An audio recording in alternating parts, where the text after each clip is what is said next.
was with two people, and apparently when we got in the car, the police ran the plates and realized he had a warrant.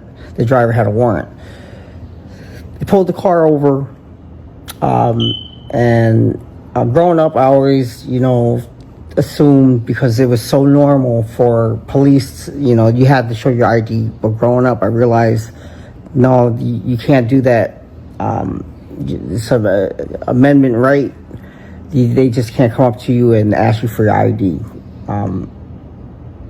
I had a warrant, and I knew that.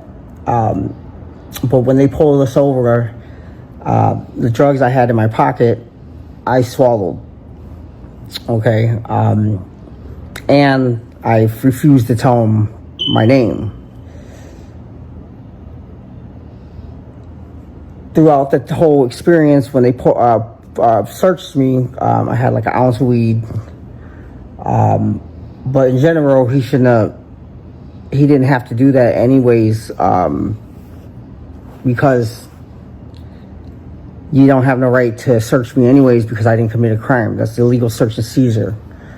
So you guys can argue before I start this whole story. Oh yeah, he had an ounce of weed, whatever. At the end of the day, my rights got violated. And that wasn't even exactly everything that happened. So the whole time I'm not telling him my name. He has this portable fingerprint. Okay, so I'm handcuffed and I'm not letting him fingerprint me. So after a while, it becomes a point where he's starting to use like pressure points and bending my wrist and bending my arm, torturing me basically. I remember it came to a point where I realized it was just me and him, no other police or anything. And it was coming to a point where I was recovering from a broken femur. I just had a metal rod in my leg, and I was just learning how to walk again. It was a couple months after surgery, probably about a couple months after, about 4 or 5 months after surgery. And I remember screaming help, and I remember him. It was like a scary moment, because he was like doing these things, like trying to suffocate me and bend my arm, and then purposely saying, "I'm not doing anything. I'm not doing anything." And that was like the scary part, because I was like, this guy's like literally covering up what he's trying to do, It was so much time in him doing that, because he had to take me to the hospital. And I remember him speeding to the hospital, and not to save my life. It was because he spent so much time alone with me. If you look at the police report, the incident report, you can see how much time he was torturing me in the back of that cop car. When we got to the hospital, I thought that was going to be like, these people were going to save me, you know what I mean? And I don't know if because it was the drugs that was kicking, but everybody seemed so evil, because I'm telling them, I'm like pleading with them. I'm like, he's torturing me. And they're like, just tell him your name. This is every doctor and every nurse. And I don't care about money. I think the statute of limitations is over on this, but I want this to be known, and I want that officer, and I want everybody to be held accountable of that situation. Okay? For me to be pleading and telling them I swallow drugs, because I never swallowed drugs before, and they're not doing one test. They didn't do one test when I was there. So they finally get me in a gurney, hospital gown or whatever. And that's when they saw my tattoos. And that's when they were able to figure out who I was. Okay? That's when they were like, oh, he's got a warrant. They still didn't run no tests. So I'm in the back of the cop car going to jail. and I can't move. Like, and I'm not resisting. I'm not talking. I just can't get. I can't walk. I'm like, limp. And that's when he gets really frustrated. And you know how you're like hog-tied, and your leg. That's how he's carrying me out the car in the jail. And when we get into the Hennepin County Jail, there was a CO that didn't know nothing that was going on. And literally, he just came silently and just yanked my arm all the way up. And that's when I literally passed out from the pain. And I always try to remember who it was, and I'm going to find out who it was. It was so bad. Okay, so let me give you, jails don't want to give you a wheelchair, especially after a police incident, because they don't want to be, they don't want to feel like the give you a reason to sue the police. I was so hurt so bad, I woke up in a wheelchair with blood all over my shirt. And I was in jail literally for 8 months fighting my case,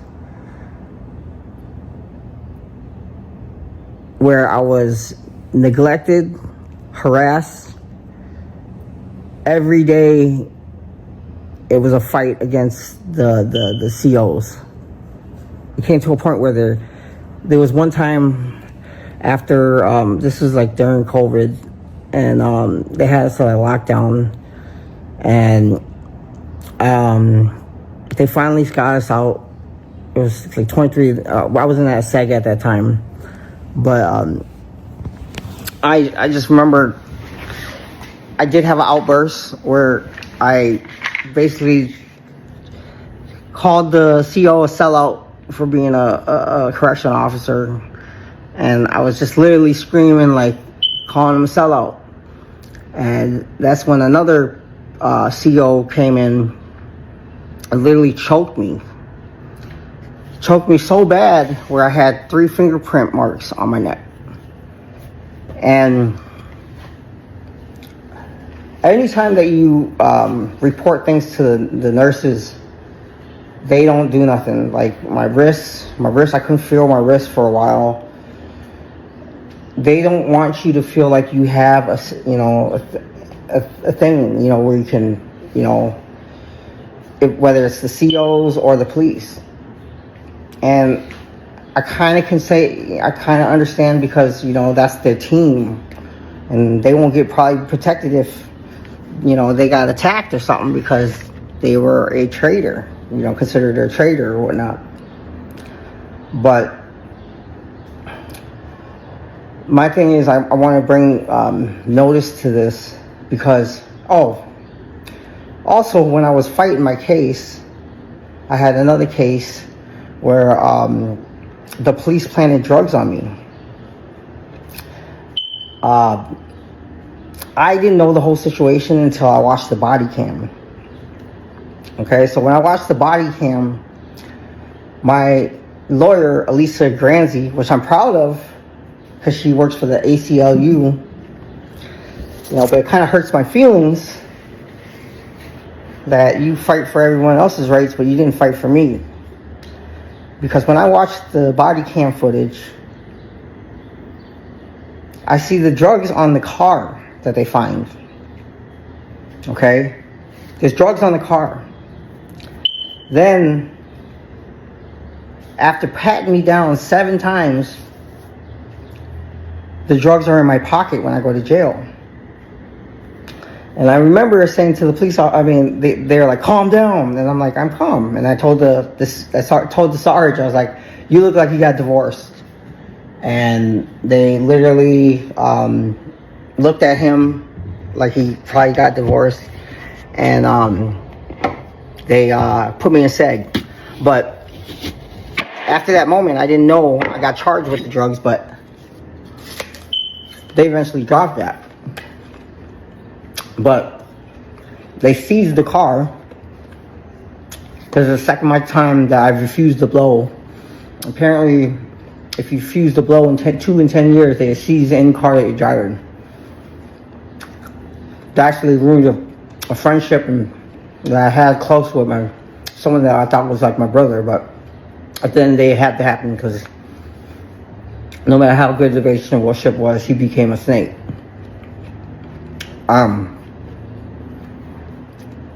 But when we're watching the body cam footage, the lawyer, I mean, the police officer's like, what about the dope? What about the dope? And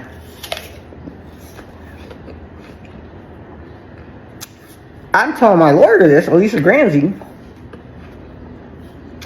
I'm like, you don't see this? I was like, get me out of here. I don't trust you. I gotta get out of here. Till this day, she's like, I don't know what you see. First of all, he lied about the police report, saying he was in the car and they found that the drugs were in my pocket. But he was right next to me when we got to the jail to watch my reaction.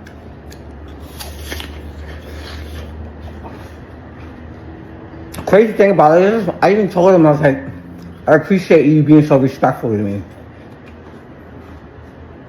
So it was him the one planting the drugs on me. That doesn't stop right there. So, I told you I was in a wheelchair, right? When I go to see the judge, I literally said, the police planted drugs on me. They shut the mic off right away and wheeled me out.